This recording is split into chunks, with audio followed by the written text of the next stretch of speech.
Guys, welcome to episode 3 of the Physique Formula podcast. Today we're going to talk about why you get bloated, what are some of the foods that do it, how to fix it. Real quick, guys, Instagram is official Physique Formula. Post a lot of helpful content there. This podcast is brought to you by PhysiqueFormulaSupplements.com. That is my all-natural, artificial, sweetener-free supplement brand. You can go use code PFPodcast20 at checkout to save 20%.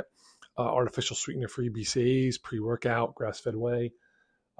Omega-6 without any soybean or any junk oils in there, digestive enzymes of 18, all that good stuff. So check that out and make sure to like and subscribe to this podcast so that we know what you guys want to hear. So when we look at bloating in our stomach, which is common with a lot of people, it's either exclusively related to gas and or fluid accumulation in your gastrointestinal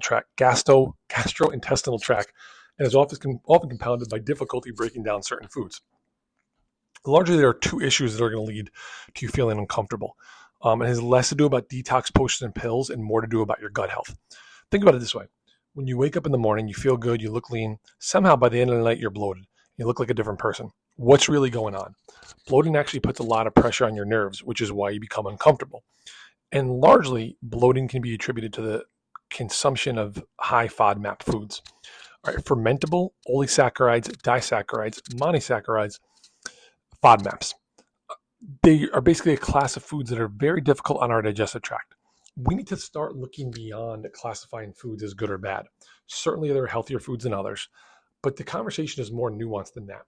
FODMAPs are different types of sugars that are difficult to digest. And you also have to lump in xylitol, sorbitol, some of the sugar alcohols found in sugar-free diet soda and energy drinks as well. So you guys can Google foods high in FODMAPs, but real quick, garlic, onions, apples, figs, mangoes, peaches, butternut squash, cauliflower, baked beans, rye. These are all generally healthy foods, and they are nutrient dense. And I'm not telling you to avoid them. I'm telling you to pay attention to the pattern. So specifically when you look at cruciferous vegetables, which we know are high in soulophane, are high in DIM and endo-3 carbinol for estrogen metabolism, we want to have those in our diet, but we want to make sure that we're steaming them enough that we break down some of the sugars in there. So essentially these FODMAPs are absorbed into our colon and begin to ferment. And then they start producing gases like hydrogen and methane that make you feel bloated and look distended. Our body recognizes this as a normal digestive process.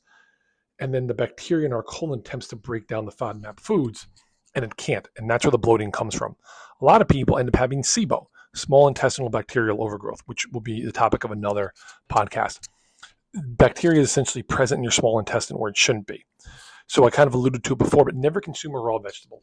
When you go to a dinner party and they have a tray of broccoli and carrots and all these mixes, these cruciferous vegetables contain high amounts of a sugar known as raffinose. Humans do not have the enzymes to break it down effectively and efficiently. Cabbage is actually worse. So while you can steam them, and while it doesn't eliminate the raffinose, it is better than nothing. My advice and what I personally do is I eat the riced versions of cauliflower and broccoli. It's just easier in digestion. You want to increase your hydrochloric acid. This is not a pitch, but again, PhysiqueFormulaSupplements.com, code PFPodcast20 to save 20% on our digestive enzymes that contain hydrochloric acid. So we've been told for decades that too much acid is actually the issue. The answer is you have to increase your hydrochloric acid supplementation, at least in the short term, to have better gut motility, to break down those carbohydrates and starches and sugars a little more efficiently. Stress, we know, and it's a kind of a quick fix, but when you're stressed, all of the blood goes to your brain and limbs. It moves away from your gut. This is why ginger helps to soothe your stomach. It calms down a stressed stomach.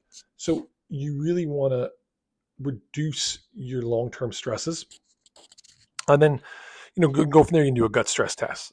Actively measure what is present, the bacteria in your gut. I have done these a few times, and it's actually pretty shocking. Many people suffer from high H. pylori levels, which actually decreases your hydrochloric acid. So if you're drastically reducing your starches and carbs and your gut health improves quickly, then you're likely suffering from some sort of gut bacteria. You want to aim for fibrous carbohydrates that are broken down slower while you work with a professional on fixing your gut. And then hydrate more. Again, I alluded to it earlier with hydrochloric acid, but greater hydration in your stomach allows for increased gut motility. Your gut needs adequate hydration levels to produce the enzymes that aid in digestion. So make sure you hydrate. A little lemon in your water goes a long way. Guys, that's it for the podcast today. We're coming in just a little bit under 5 minutes, maybe over by the time I finish this. So like and subscribe, comment. We drop these 5-minute science facts videos daily. Official Physique Formula on Instagram, and have a great day. Thank you.